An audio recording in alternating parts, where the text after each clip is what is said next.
Praise the Lord. आज मैं आपसे बात करना चाहता हूँ फेथ एंड प्रेयर। जब मैं बाइबल स्कूल में था तो हमारा एक टॉपिक रोज सुबह डिवोशन में होता था, फेथ एंड लव, विश्वास और प्यार। लेकिन आज जब मैं आपसे बात करूंगा तो मैं बात करूंगा विश्वास और प्रेयर। देखो, ये दोनों चीजें अलग अलग तो हैं, लेकिन ये चलती दोनों साथ साथ में। इफ यू हैव फेथ, अगर आपके पास विश्वास है, इसीलिए आप यीशु के पास हो, या इसीलिए हम लोग प्रेयर करते हैं, इसीलिए हम दुआ करते हैं, बिकॉज वी बिलीव कि यीशु है। अगर संत पौलुस कहता है अगर वो जी नहीं उठा तो हमारा विश्वास करना व्यर्थ है। इट मींस कि अगर हमें विश्वास नहीं है तो हमारा प्रेयर करना भी व्यर्थ है। तो ये दोनों चीजें साथ में चलती है। वचन के ऊपर गौर करते हैं। मरकुस रचित सुसमाचार उसका 11 अध्याय 20 पद से पढ़ने लगा हूं, ध्यान दीजिएगा। जल्दी से निकाल लेंगे। मरकुस उसका 11 अध्याय 20 पद से पढ़ने लगा हूं। मैंने कहा था पेपर पेन लेके आया करो, लिखते रहा करो, क्योंकि आपको याद रहे। और यूट्यूब पे सुन लिया करो। चैनल का नाम गॉड्स हेल्पिंग हैंड्स चर्च। फिर भोर को जब वे उधर से जाते थे तो उन्होंने उस अंजीर के पेड़ को जड़ तक सूखा हुआ देखा। पतरस को यह बात स्मरण आई और उसने उससे कहा, हे रब्बी, देख, यह अंजीर का पेड़ जिसे तूने श्राप दिया था सूख गया है। यीशु ने उसको उत्तर दिया, परमेश्वर पर विश्वास रखो। मैं तुमसे सच सच कहता हूं कि जो कोई इस पहाड़ से कहे तू उखड़ जा और समुद्र में जा पड़, और अपने मन में संदेह ना करे वरन प्रतीति करे कि जो कहता हूं वह हो जाएगा, तो उसके लिए वही होगा। इसलिए मैं तुमसे कहता हूं कि जो कुछ तुम प्रार्थना करके मांगो सो प्रतीति कर लो कि तुम्हें मिल गया और तुम्हारे लिए हो जाएगा। और जब कभी तुम खड़े हुए प्रार्थना करते हो तो यदि तुम्हारे मन में किसी के प्रति कुछ विरोध हो तो क्षमा करो, इसलिए कि तुम्हारा स्वर्गीय पिता भी तुम्हारे अपराध क्षमा करे। और यदि तुम क्षमा ना करो तो तुम्हारा पिता भी जो स्वर्ग में है तुम्हारा अपराध क्षमा ना करेगा। बाइबल हमें बताती है, ये उस समय की बात है जब यीशु मसीह 2025 साल पहले इस धरती पर चलते थे। वो और उसके चेले जा रहे थे। ये बात कहां से आई, इसके बारे में भी बात करेंगे। लेकिन बाइबल यहां पे बताती है, एक बार यीशु मसीह को भूख लगी और वो पेड़ के पास गया। रिमेंबर, पेड़ के पास गया और पेड़ के पास उसे फ्रूट नहीं मिला। अगर इसका बैकग्राउंड आप देखोगे, थोड़ा सा पीछे चले जाएंगे तो थोड़ा सा पीछे बाद में पढ़ेंगे। जब उसे फ्रूट नहीं मिला तो यीशु ने उसे श्राप दे दिया और कहा कि जीवन भर तेरा फल कोई नहीं खाएगा। और बाइबल बताती है वो पेड़ सूख गया। और जब नेक्स्ट डे वापस आ रहे थे तो पतरस ने नोटिस किया कि प्रभु, कल तूने इस पेड़ को श्राप दिया था, आज ये सूख गया। तो यीशु ने ये नहीं कहा थैंक यू, यीशु ने नहीं कहा धन्यवाद, प्रभु का धन्यवाद, नहीं। यीशु कहते हैं अगर तू भी विश्वास करे परमेश्वर पे, ऐसा लिखा है। क्या लिखा है? परमेश्वर पर विश्वास 8:22 वचन है ना। यीशु ने उसको उत्तर दिया, परमेश्वर पर विश्वास रखो। किस पे रखना है? परमेश्वर पर। किस पे? परमेश्वर। ये बात हमें बाइबल सिखा रही है। यीशु खुद चाहते हैं कि हम परमेश्वर पर विश्वास करें। आज का जो कल्चर है वो खराब हो गया है। वो लोग इंसान पे विश्वास करते हैं, वो लोग इंसान को तवज्जो दे रहे हैं। परमेश्वर के दास की, परमेश्वर के लोगों की इज्जत होनी चाहिए, एक दूसरे से प्यार होना चाहिए, एक दूसरे की रिस्पेक्ट होनी चाहिए। It's true. लेकिन जो आदर परमेश्वर का है, या यूं कहें विश्वास सिर्फ परमेश्वर पर रखना है और वो ही काम करेगा। अंडरस्टैंड?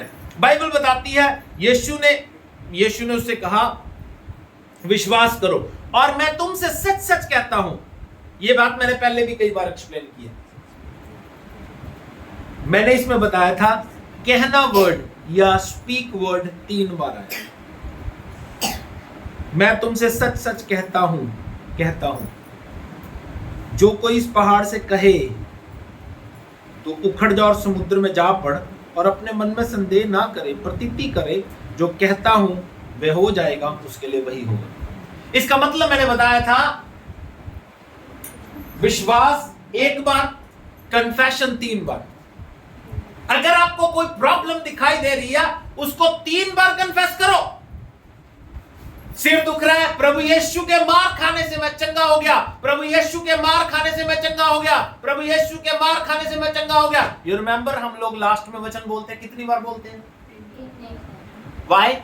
Because we believe, क्योंकि प्रभु का वचन कहता है believe one time, speak 3 times। यीशु मसीह ने, मैंने पहले भी बताया, याद रखना, नंबर्स बाइबल में बड़ी अहमियत रखते हैं। नंबर्स बाइबल में बड़ी अहमियत रखते हैं। यीशु मसीह ने एक 12 साल की लड़की को जिंदा किया, कितने कन्फेशन किए? बोलो, कितने कन्फेशन किए? 3। कितने? यीशु मसीह के साथ कितने लोग अंदर गए थे? 3 चेले। 12 में से 3 अंदर, जहां पे वो लड़की मरी पड़ी थी वहां तक गए, सिर्फ 3। तो मैं ये कह रहा हूं, ये नंबर्स बड़ी वैल्यू रखते हैं। हम भी त्रिमूर्ति हैं, यानी 3 चीजों से बने हुए हैं, आत्मा, प्राण और देह। और परमेश्वर भी एक परमेश्वर है। तो ये नंबर्स वैल्यू रखते हैं, इसीलिए बाइबल हमें बताती है हमें 3 बार अंगीकार करना है, छोड़ना नहीं है, हारना नहीं है। ये तो बाइबल कहती है जब तुम प्रार्थना करते हो तो ये भी याद रखो कि तुम्हारे मन में किसी के प्रति विरोध ना हो, उससे भी तुम्हारी प्रार्थना रखो। यू नो, आज के क्रिश्चियन ऐसे ही हैं, they were not praying, they were not believing, और कोई प्यार मोहब्बत नहीं है। मैं अपनी गली में कई लोगों को देखता हूँ, उनका दिल करता है तो जय मसीह की कर देते हैं, उनका नहीं दिल करता वो नहीं करते, पास से गुजर जाते हैं जैसे जानते ही नहीं। मतलब ये क्या है? आई डोंट नो क्या है, मुझे नहीं पता क्या है ये।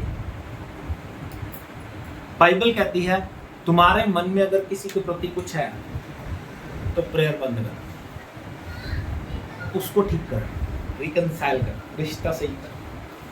ये बात आई कहां से मालूम? मैंने पहले भी बताया ना, थोड़ा सा पीछे से पढ़ते हैं ना, तो मैं ये बता रहा हूं फेथ एंड प्रेयर, थोड़ा सा पीछे से पढ़ते हैं 12 वचन से। 12 वचन से जब हम पढ़ते हैं तो बाइबल बताती है यीशु मसीह जा रहे थे। हाँ जी। दूसरे दिन जब वे बैतनिय्याह से निकले, हाँ। तो उसको भूख लगी। हाँ। वह दूर से अंजीर का एक हरा पेड़ देखकर निकट गया, हाँ। कि क्या जाने उसमें कुछ पाए। हाँ। पर पत्तों को छोड़ कुछ न पाया, हाँ। क्योंकि फल का समय न था। इस पर उसने कहा, अब से कोई तेरा फल कभी न खाए। और उसके चेले सुन रहे थे।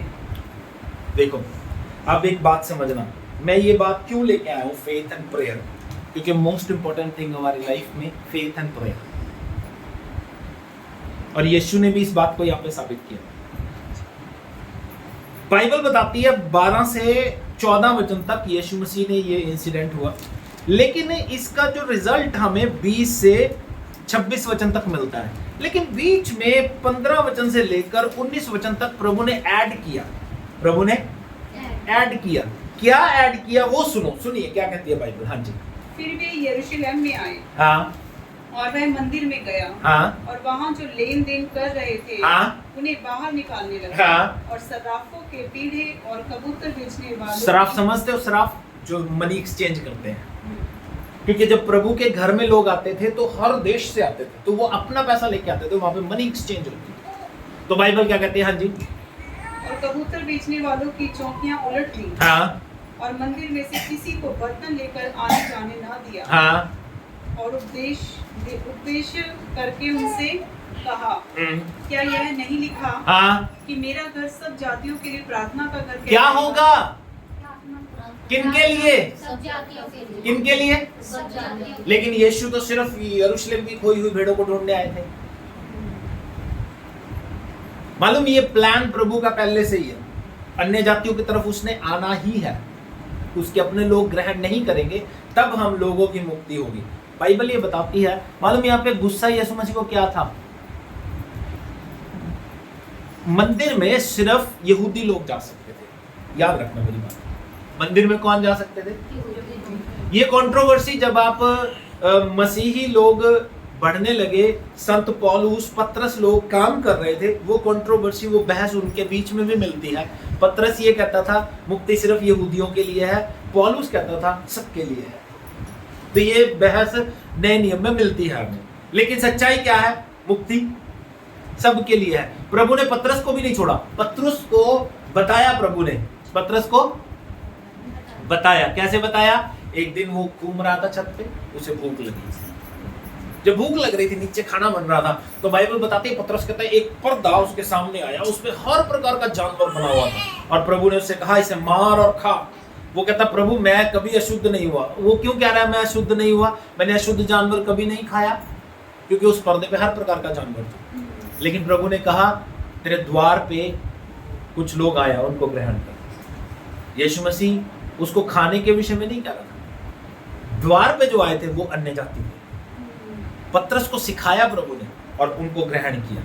तो मैं आपको क्या बता रहा हूं, बाइबल बताती है यीशु मसीह को यहाँ पे गुस्सा, मेन गुस्सा मालूम क्या था? मेन गुस्सा क्या था प्रभु को पता है? मेन गुस्सा ये था कि उसका घर सब जातियों के लिए प्रार्थना का घर होगा। किन के लिए? लिखा है बाइबल में। अगर कुछ लिखा है इसकी वैल्यू है। किन के लिए प्रार्थना का घर होगा? सिर्फ यहूदियों के लिए नहीं, सब जातियों के लिए प्रार्थना का घर होगा। सब जातियों के लिए प्रार्थना का घर होगा। अभी जनगणना होगी, रिमेंबर, पता आपको? अभी जनगणना होगी। जब आपकी कैटेगरी आके वो पूछे तो उनसे कहना वी आर क्रिश्चियन। क्या बताओगे? हम लोग मसीह हैं। ओके ओके, क्योंकि हम मसीह हैं। बाइबल बताती है यीशु मसीह को गुस्सा आया और उन्होंने सब कुछ उलट पुलट कर दिया, भेड़ बकरियां सब बाहर फेंक दिए उठाकर। उसका रीजन ये था, वो जो प्लेस थी वहां पे अन्य जाति लोग खड़े होकर परमेश्वर का वचन सुनते थे, जो उन्होंने बिजनेस पॉइंट बना लिया। अंडरस्टैंड? एक मैं आपको बताता हूँ, ये मंदिर का जो स्ट्रक्चर था कुछ इस तरह था। एक ऐसे कवर हुआ हुआ एरिया है जहाँ पे यहूदी लोग खड़े होते हैं, और उसके बाहर बाउंड्री लाइन होती है जहाँ पे अन्य जाति लोग खड़े होते हैं। They can not add into that people, उसके अंदर वो ऐड नहीं हो सकते, यहाँ पे खड़े होकर देखेंगे। लेकिन उन लोगों ने जहाँ पे अन्य जाति लोगों ने खड़े होना था, मैंने आपने खड़े होना था, वहां पे अपना बिजनेस पॉइंट खोल लिया। वहां पे जानवर खड़े हैं, वहां पे कुत्ते बिल्ले खड़े हैं जिनको काटना है, बेचना है, बिजनेस पॉइंट। इसलिए यीशु को गुस्सा आया कि अन्य जातियों की मुक्ति कैसे होगी। इस बात को प्रभु ने प्रूफ किया जब वो यूहन्ना 4 अध्याय में 5 पति कर चुकी है, छठे पति उस स्त्री के पास गए। बाइबल बताती है उनके साथ उनका कोई लेखा देखा नहीं था। इवन तो बाइबल कहती है उनके गांव में से होकर गुजरते भी नहीं थे। लेकिन वहां पे बाइबल में लिखा है 4 अध्याय 1-2 पद में, उसको सामरिया से होके जाना अवश्य था, जरूरी था। जबकि यहूदियों के लिए यह जरूरी नहीं है। वो लोग, मैंने आपको पहले एक बार बताया भी था, रिमेंबर, ये है यरूशलेम, ये है सामरिया, ये है यहूदिया। तो अगर यहां से जाएंगे सामरिया से होके तो इजीली पहुंच जाएंगे, बट ये लोग सामरिया की शक्ल ना देखनी पड़े घूम के जाते हैं। लेकिन यीशु के लिए लिखा है उसका सामरिया से होके जाना जरूरी था, क्योंकि वो उनको भी बचाना चाहता था। अंडरस्टैंड? तो प्रभु का जो प्लान है वो परफेक्ट है, वो सबको बचाना चाहता है, सबको बचाना चाहता है। और बाइबल बताती है यहां पे ये चीज यीशु ने ऐड की। मैं क्या बता रहा हूं, पेड़ को श्राप मिला, उसका रिजल्ट साथ के साथ मिलना चाहिए था, लेकिन बीच में ये चीज ऐड की गई क्योंकि प्रभु चाहते हैं हम लोग प्रार्थना करें, प्रार्थना करने वाले हों। और जब इसको इलस्ट्रेट यीशु मसीह करते हैं 20 वचन से लेकर 26 वचन तक, वहां पे प्रभु क्या कहते हैं? अगर तुम भी विश्वास करो, अगर तुम भी विश्वास करो। अगर अकेले विश्वास की बात होती तो वो आगे ये नहीं कहता माफ करो ताकि तुम्हारी प्रार्थना सुन ली जाए। जब तू प्रार्थना करे तो माफ कर दे, अपने दिल में विरोध ना रखी।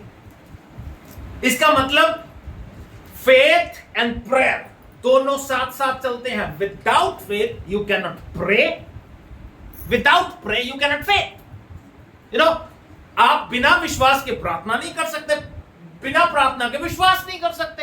तो ये दोनों चीजें साथ में चलती हैं। इसलिए बाइबल हमें आज सिखाना चाहती है कि हमें चाहिए कि हम विश्वास करना सीख जाए परमेश्वर पे। दूसरी बात, प्रेयर करना सीख जाए। मालूम, हमारी प्रार्थनाओं का उत्तर जल्दी आने वाला है। मैं आपको एक बात बताना चाहता हूं, ये जो मई है, मई हमारे लिए बहुत आशीष लेके आएगा। मई में कभी मई बी नहीं होगा, इट्स कंफर्म होगा। मे बी का मतलब क्या होता है? शायद। तो मई में हमारी ब्लेसिंग्स का शायद नहीं होगा, इट्स कंफर्म होगा कि ये हो गया है। तो ये कैसे होगा? तो हमें चाहिए कि इस समय में हम लोग विश्वास और प्रार्थना में जिए। ये लास्ट समय है जहां पे हमें विश्वास और प्रार्थना में जीना चाहिए, क्योंकि आज सबसे बड़ी लैक, सबसे बड़ी प्रॉब्लम यही है, लोगों के पास विश्वास नहीं है। विश्वास करते हैं, लोगों पे विश्वास करते हैं, प्रार्थना नहीं कर रहे हैं, प्रार्थना कर रहे हैं। मैं आपको बताऊं प्रार्थना में प्रॉब्लम क्या है मालूम? उनकी प्रार्थना में प्रॉब्लम क्या है? मैंने पहले ही बताया था, जो काम छुप के करने के लिए प्रभु कहता है वो खुले में कर रहे हैं ताकि लोग अप्रिशिएट करें। जब उनको प्रेयर करने के लिए कहा जाता है, वो शोशेबाजी के लिए, दिखावे के लिए बड़े सुंदर सुंदर शब्द बोलते हैं। हे प्रभु, तू कितना महान है, तू कितना प्यार करने वाला खुदा है, खुदा तू हमारी जिंदगी में आशीष कर, ब्लेस कर। लोग खुश होते हैं कि यार कितनी अच्छी प्रेयर किया, लेकिन पर्सनल लाइफ उनकी उतनी जीरो है। तो हमें प्रेयर करनी पड़ेगी personally. We need to spend time with God. ये लास्ट समय में जितना हो सके। मैं आपको बताता हूँ, मतलब मैं आपको एक भेद की बात बताऊं, हर पल हमें लगता है, हर पल मुझे तो लगता है, मालूम परसों नेरी आई, मैं अंदर आया, मैं कहा माइंड तौबा कर बेटा, यीशु मसीह आ गया। भी होगा, मैंने कहा तौबा कर, यीशु मसीह आ गया। जैसा खिलाना पड़ गया, लगेगा तो यही मालूम, फिर उठाए कौन लोग जाएंगे। एक भेद की बात बता रहा हूँ, जो लोग प्रार्थना में होंगे, जो लोग प्रभु के साथ एक रिश्ता से ही चल रहा होगा। प्रार्थना में रहने का मतलब ये नहीं है कि सारा दिन घुटनों पे रहना। प्रार्थना का मतलब, यीशु मसीह ने कहा जागते रहो और प्रार्थना करते रहो ताकि तुम परीक्षा में ना पड़ो। प्रार्थना का मतलब है हमारा स्पिरिट जागता रहना चाहिए। मैं हमेशा कहता हूँ, देखो मैं आपको अपनी बात बताता हूँ, ये नहीं कि बैठ के प्रेयर करनी है। आप झाड़ू लगा रहे हो, झाड़ू लगाते लगाते प्रार्थना करते रहो, मुंह तो बिल्ला है, मुंह फ्री है ना, लेकिन आप हमेशा देखोगे शैतान इसको यूज नहीं करना है। आप लेटे लेटे टीवी देख रहे हो, वैसे टीवी देखना जरूरी नहीं है, लेकिन फिर भी देख रहे हो, मुंह तो फ्री है। If you have other tongues, अन्य भाषा बोलते रहो, अन्य भाषा बोलते रहो। प्रभु तो जानते हैं ना दिल को। ओके, हमारी प्रार्थना का उत्तर कैसे आएगा? जल्दी से दो बातें बताऊंगा। प्रभु कहते हैं हमारी प्रार्थना, या हमारी प्रार्थना का उत्तर कैसे आएगा? पहली बात, जब हमारे पास विश्वास होगा। मैं नहीं कहता, बाइबल कहती है। क्या होगा? ओके,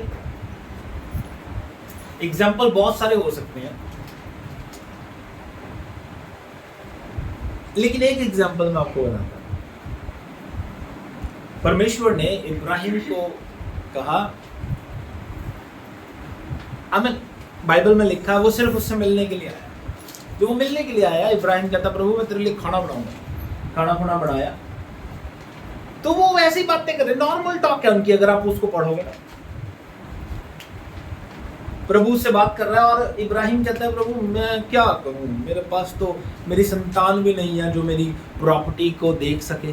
तो प्रभु कहता आने वाले समय में, आने वाली बसंत ऋतु में तेरी गोद में संतान होगी। और बाइबल बताती है सारा हंस पड़ी। लेकिन एक चीज बाइबल बताती है, इब्राहिम ने विश्वास किया। लास्ट वीक भी हम ये बात कर रहे थे, उसको ये विश्वास था कि जिसने वायदा किया है वो सक्षम है इसे पूरा करने के लिए।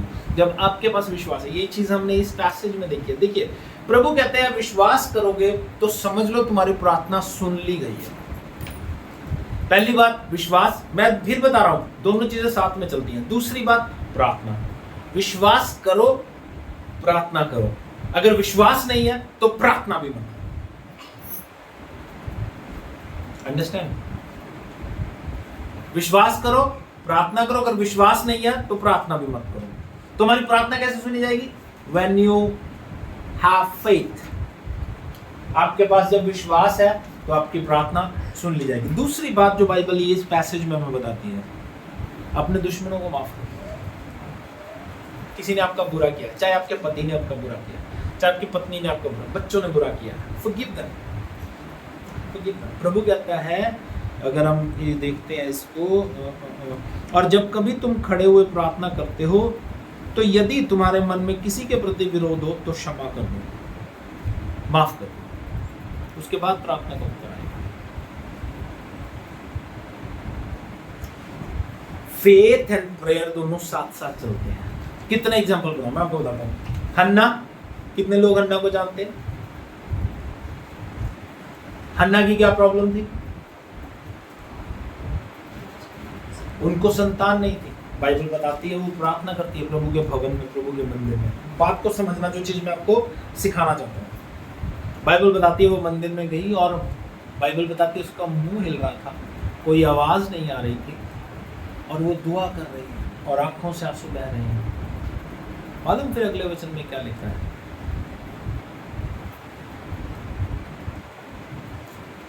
जब एली ने उससे कहा तू नशे में है, तो उसने अपना दुख प्रभु के दास को बताया और वो कहता शांति से चली जा।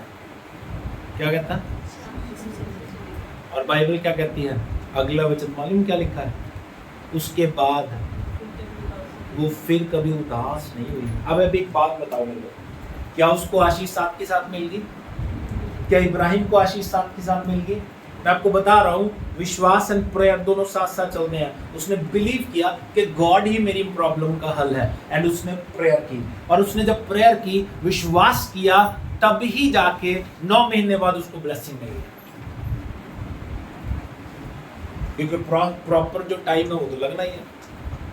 तो इसलिए मैं आपको बता रहा हूं, तो आपको क्या चाहिए? विश्वास एंड प्रार्थना रोज करो, और उसके बाद फॉरगिव योर एनिमीज, अपने रिश्तेदारों को, दोस्तों को, भाइयों को, जिसने भी आपका बुरा किया, यार फॉरगिव देम, माफ कर दो।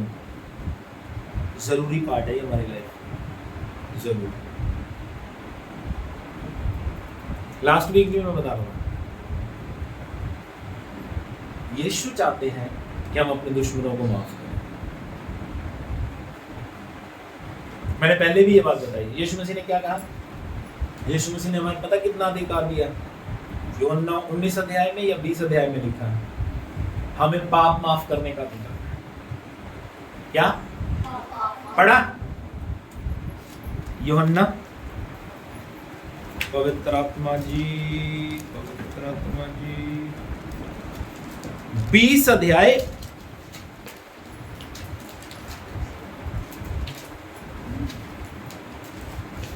21, 22 और 23 पद पढ़ेंगे।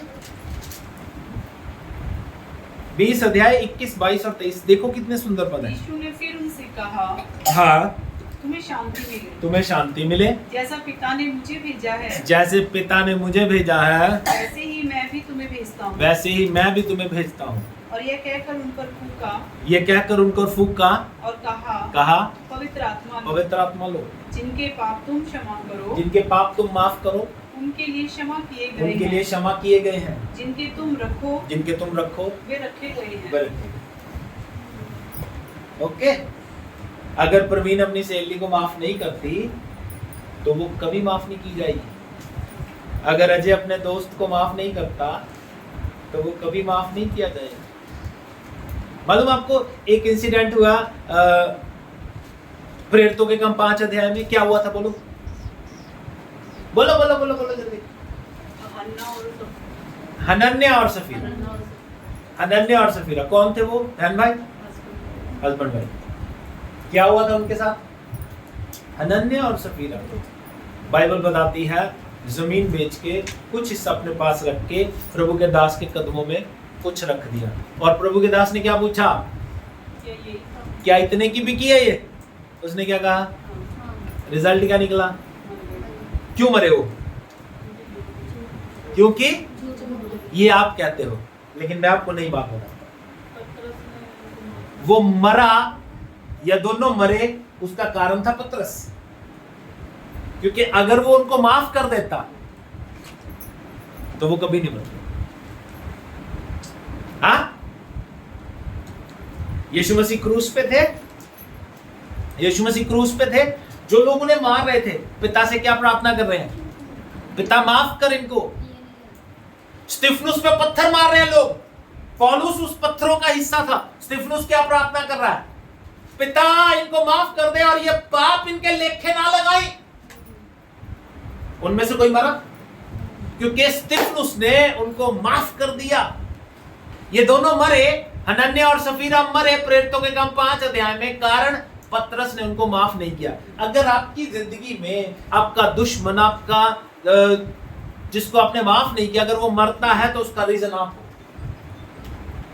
अंडरस्टैंड? तो इसलिए प्रभु का वचन क्या कहता है? विश्वास और प्रार्थना दोनों साथ साथ चलते हैं। और दूसरी बात जो मैं आपको बताना चाहता हूं, आपकी प्रार्थना सुनी जाएगी, वो ये कि आप अपने दुश्मनों को माफ कर दे। जाग रहा हो, अपने दुश्मनों को माफ कर दो, तब आपकी प्रार्थना सुनी जाएगी। माफ करने का हक हमें है। Forgive your people. You know, मैं आपको बताऊं, मैं आपको सच्ची बताऊं, ये जिंदगी बहुत थोड़ी है। आपको नहीं पता कब यीशु मसीह आ जाएंगे, या यूं कहें कब कोई किसी को छोड़ के चला जाएगा, या जिसको हम दुश्मन कहते हैं, you know, हमें नहीं पता कब क्या हो जाएगा। तो फिर ये 2-4 दिन की जिंदगी में मुंह बना के, प्रॉब्लम में रह के, लड़ाई झगड़ा करके क्या जीना यार? क्या जीना? तो इसलिए अपनी जिंदगी को प्रभु के हाथों में दो और उसके वचनों के अनुसार जियो। ये जीवन आपका है, और प्रार्थना और विश्वास में चलते रहो। प्रभु आपको आशीष दे। आइए हम अपने सरों को झुकाएं, ध्यान को परमेश्वर की ओर लगाएं। आज से प्रार्थना और विश्वास करना शुरू करो और माफ करना शुरू करो।